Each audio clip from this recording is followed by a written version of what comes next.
بیٹے کے نام جائیداد کا بغیر قبضے کے صرف انتقال۔ سوال: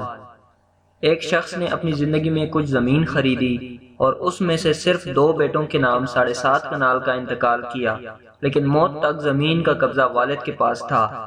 دونوں کو قبضہ نہیں دیا تھا۔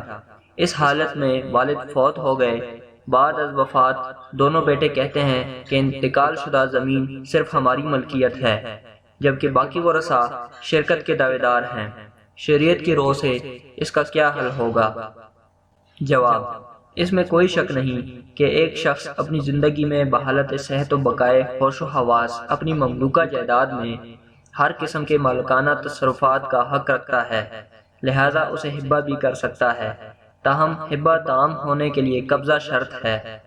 مذکورہ صورت میں والد نے اپنی جائیداد میں سے جو حصہ اپنے 2 بیٹوں کے نام انتقال کیا ہے، اگر واقعی حسب سوال والد نے اپنی زندگی میں اس زمین کا قبضہ ان دونوں بیٹوں کو نہ دیا ہو تو یہ اس کے مالک متصور نہ ہوں گے، لہذا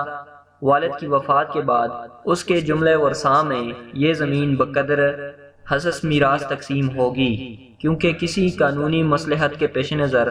جب کسی ایک بیٹے کے نام جائیداد خرید کر اس کو باقاعدہ قبضہ نہیں دیا ہو تو صرف سرکاری کاغذات میں انتقال یا زبانی طور پر ہبہ کے اقرار سے ملکیت ثابت نہیں ہوتی۔